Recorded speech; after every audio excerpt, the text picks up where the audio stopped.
Welcome to New York's #2 sports show. We are previewing the second round series between the New York Rangers and the Carolina Hurricanes. So this was the expected matchup based on the way that the regular season finished, with the Rangers playing the Capitals, the Hurricanes playing the Islanders. That was pretty much the heavy expectation. And here we are. And really, this was what we thought would be even before that. The way it was, shaping to be with the way the playoff format is. Rangers held off Carolina, but it was very likely these were clearly the two best teams within this side of the bracket in the Metropolitan Division portion. And we will find out who the best team is. So I have a lot of thoughts on this. And I guess just to recap somewhat so in terms of what I thought going into the Capital Series and what ended up happening, I got to say that I was wrong in the fact that I did not think the Rangers would sweep the Capitals and never had any doubt they'd win the series. That was, a lopsided matchup, a favorable one to the Rangers. But based on what I've seen from this team in the past is that they've had just the inability to kind of just take a team out as soon as they can do it. And that's exactly what they did. And I would have been totally fine. If they won in 5, to me, that would have been totally acceptable and understandable because, certain things happen where you can be the better team and lose. And look, fact of the matter is that a lot of those games were close. Game 1, Rangers, that they were very much in control of that one. But Game 2 did come down to the wire where the Rangers had to kind of hold off the Caps. Game 3, I never was concerned, but Igor certainly was, a top player in that game. And then look, Game 4, Rangers didn't really play a great first 2 periods. Tie going to the third, and they get it done. So the sweep is slightly misleading. That said, there was never any concern. The Rangers just simply did what they had to do, and they beat an inferior opponent. And so now to me, not to take anything away from that, and look, that was probably, since I've been a fan, the least stressful series, playoff series that I can remember. Even less stressful than the 2007 Atlanta Thrashers sweep. Because that one, even going in, the Rangers had not won a playoff series in 10 years, first of all. And the Rangers were the 6th back then when it was 1 through 8, which I want to just touch on in a second, where I kind of wish it was that format. I've wanted that, but I understand they want to do it, for rivalry reasons, and they want the brackets. That's what the NHL wants. But even in that series, like Game 3 was a blowout, but 1, 2, and 4, very close. And this was much more of a disparity. This was a President's Trophy Ranger team against a Capital team that in most seasons doesn't make the playoffs. So what I wanted to touch upon as far as the playoff format, and look, you're going to have to run through the best teams at some point. But it is too bad where if it had been the old way, and with that, there's variables. So take some of this with a grain of salt, but let's just say it was best, most points to least points. If that had been the case and it wasn't the way they do it now, it would really be the second round to be Rangers versus the winner of Bruins Maple Leafs. And then the 2-3 would be Hurricanes Panthers. Right? So that's a little bit unfortunate that it could have been that. That all said, and look, to be fair, it's not as if the Bruins, they're up 3-2 as I record this over the Maple Leafs. So they have a little bit of an edge. And, to be fair there, it's not as if the Canes ended up with that many more points than the Bruins. They might have ended up with a couple of more, like the Hurricanes ended up with 111. I think that the Bruins ended up with either 109 or 110. So we're not talking about much of a difference. And here's the thing. So here are my early thoughts on Rangers Carolina, and I'm going to go into, a little bit, I guess, of the Hurricane Islander series. But I believe that the Rangers will win this series. Either 6 or 7 games, I would think. and that's not a bold guess. Chances are this is going to go 6 or 7 games. I'm hoping that the Rangers can use their home ice advantage to an advantage, just because even though 2 seasons ago, and we have to talk about that, the 2022 second round series between the Rangers and the Hurricanes, home ice was very, very important up until Game 7, where the Rangers won, what was it, I forget what the final score was, 5-1 or 6-1 in Carolina in Game 7. So the Rangers have shown an ability to win in Carolina, and I just hope that can be a difference maker, where if it goes to a Game 7 at MSG, that the Rangers can, get the job done there. But I think the Rangers can win in 6, but I guess I didn't really make an official prediction for the Capitals series, although the closest thing I got to say, I kind of did predict, I kind of went somewhat, what I had said was I kind of pictured it more being Rangers in 7 than Rangers in 5. So I was off base there for sure, however you want to say it. Here, I'll go Rangers in 7, but winning it in 6 wouldn't be a complete surprise.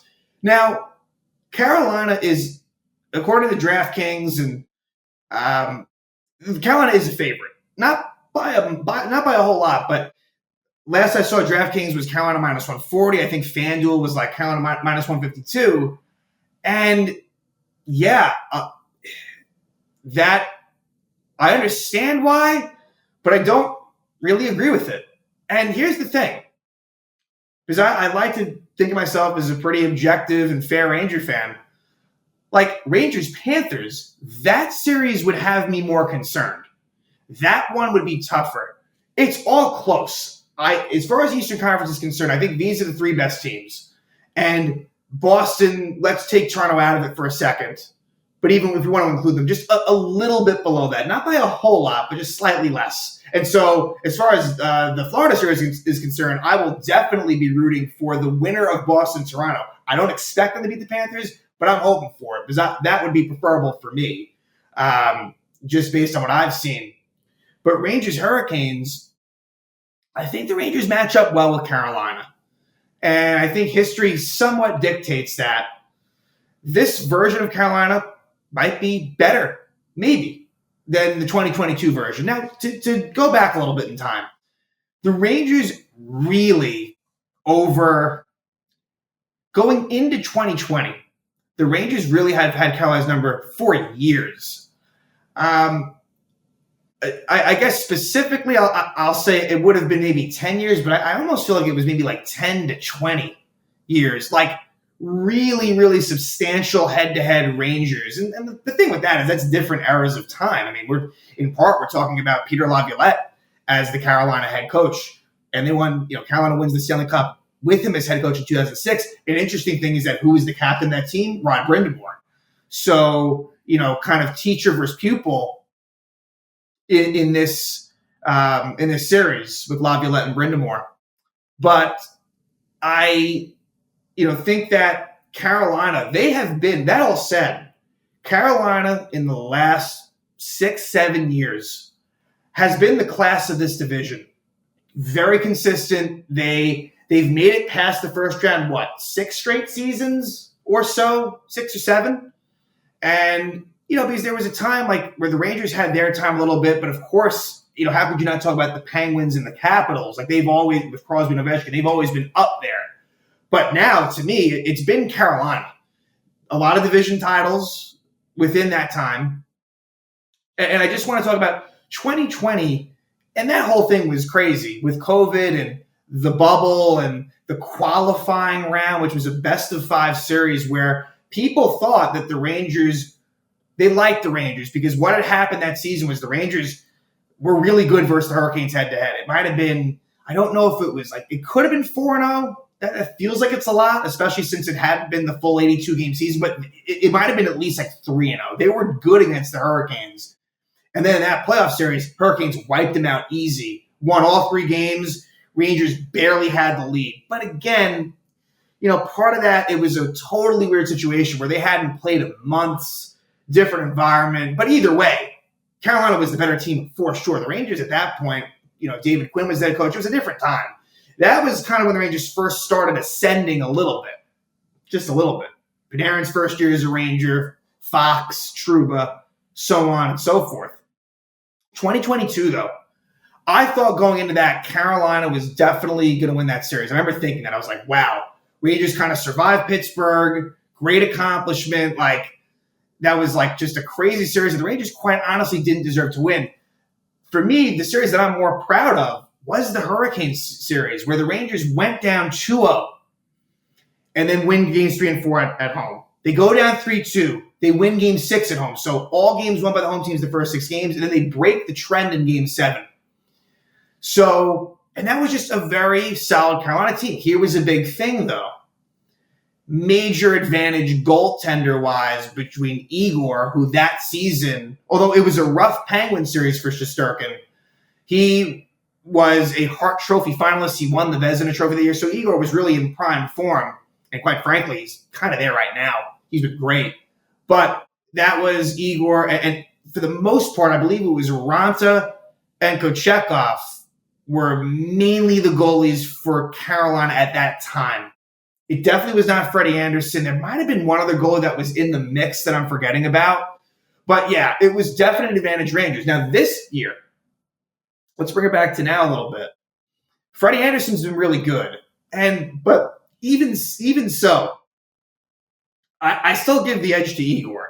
It's not as much as if it were, let's say, Ranta. Anderson is a really good starter, and his numbers are since he came back from injury, like superb. So this is no slight to Freddie Anderson, but I do trust Igor a little bit more than him. Another thing to think about from a Ranger perspective, one that I hope is good, is you had Vincent Trocheck on the Carolina Hurricanes back in 2022. And honestly, at the time, I thought he was their best player in that series. I remember thinking that even before he became a Ranger, like, this guy's a pest, annoying to play against, kind of a jack-of-all-trades type of player. And now he's on the Rangers. So not only do they lose him, but now you have him. So I want to say that's positive. However, the Hurricanes acquiring Jake Gensel, you can't ignore that. And A, he's a really good player. And B, boy, has he killed the Rangers ever since he came into the league. Like, ever since he came into the league with the Penguins, whether it was regular season or postseason, Gensel has been great against the Rangers. The difference with this Carolina team is this. The penalty kill was always good. Their power play is excellent. And see, that's where, but the Ranger penalty kill has been great too. So you have two teams that are very strong special teams. In the regular season, Rangers were third in power play and penalty kill. Carolina was second power play, first penalty kill. So that's kind of where it's like, that could catch you off guard. And the crazy thing too is that, like, I'm pretty sure Brady Shea is on the point on the number one power play unit. And that kind of surprises me as well. So as far as former Rangers are concerned, you had none in the Capital Series. In this series, you have Brady Shea, and actually only Brady Shea, which is a surprise in terms of active, healthy play. Oh, no, sorry. Take that back. Brady Shea and Tony DeAngelo, and that kind of that'll segue me into some injury stuff. But Shea plays a big role in the Hurricanes, as he did a few years ago, but the Hurricanes had a lot of former Rangers in 2022 and even last year. Now, not so much. Jesper Fast is out for the rest of the playoffs for them. That's a really big loss for them. Just a very great, and he's with the Rangers for a long time. He's someone that, especially in the playoffs, is a benefit to your team. So just Brady Shea. And then Tony DeAngelo, the reason why he's been in is because Brett Pesce's out. And as a Ranger fan, I'd much rather DeAngelo be in, who, sure, he will provide you offense from the blue line, but he is a big-time liability defensively, and we know that he can lose his cool. So I have no issue. I think this isn't even so much about Brett Pesce, who is, an important member of the Hurricanes, but I think the longer that he's out and DeAngelo's in, that's also good for the Rangers. But yeah, the Hurricanes are deep, forwards and defense, and they also acquired Evgeny Kuznetsov, who he seems to be coming on in the playoffs, and that's kind of his thing with Washington. He was really good in that 2018 Cup run. But yeah, they have. Sebastian Aho is really their best player, I would say, and there really wouldn't be much debate there. But yeah, this is a really good team. Seth Jarvis is young and is really kind of becoming a star. But they're deep with a lot of scoring punch. Look, this has nothing to do with the Rangers, but last year Andrei Svechnikov was out, for their playoff push in 2023. He's healthy and ready to go. They have Teuvo Teravainen. Stefan Mason scored some big goals for them, and he's on their second power play unit. Nephew of Chris Drury, Jack Drury, scored what was the game-winning goal in Game 5 against the Islanders. And let me just, touch on that before wrapping it up.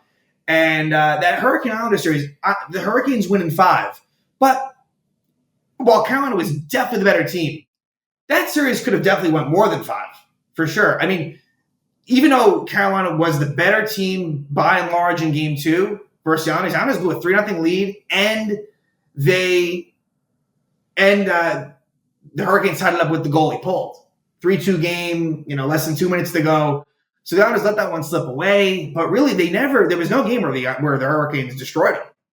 Sure, maybe shots on goal wise, and that's going to be a thing. Carolina has always been good with the shots on goal, but what the Rangers have done a good job of is keeping Carolina to the outside. So to me, the Rangers have been able to play really stingy defense, and we know the Ranger penalty kill has been awesome.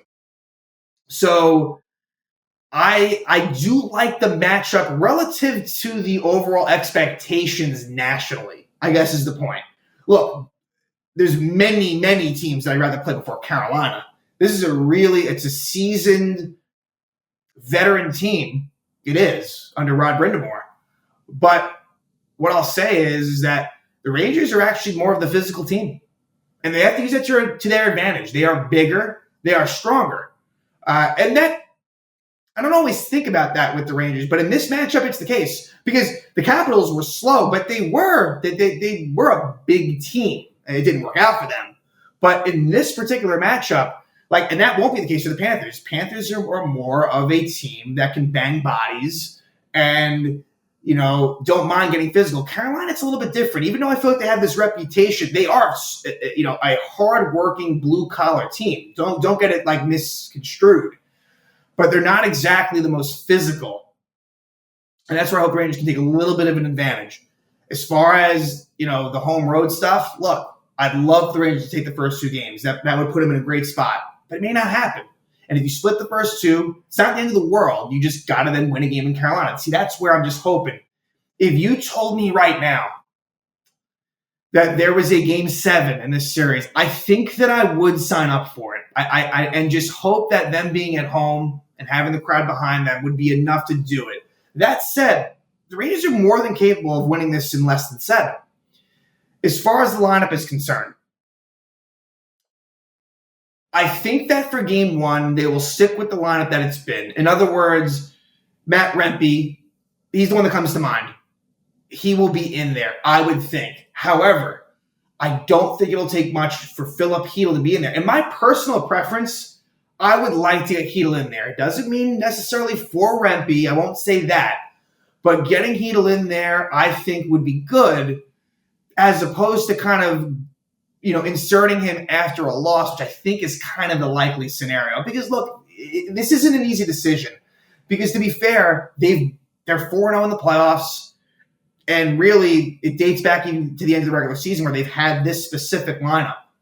And so if it ain't broke, don't fix it. So I get it. But they're going to lose at some point. And at that point, is that when Hedl comes in? Because like I keep on saying, once Hedl's in, as long as he's healthy, he's not coming out.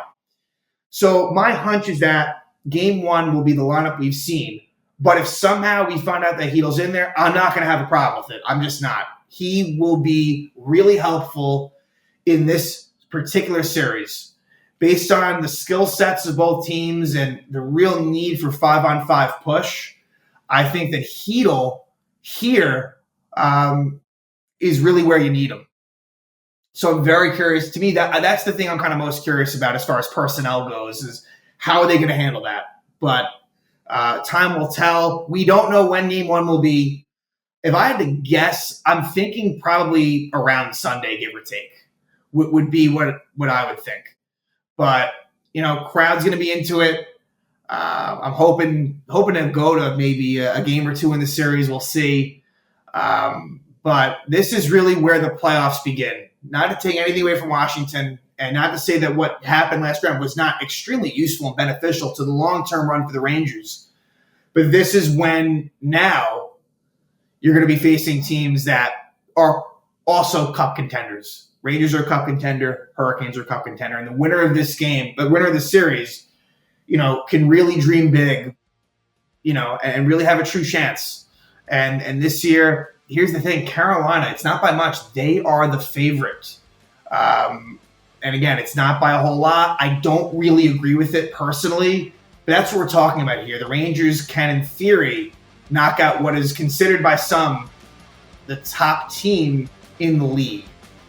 But we'll see what happens. Very much looking forward to this series. Again, Carolina Hurricanes, New York Rangers, second round series. Hopefully begins soon. And this will be a whole lot of fun.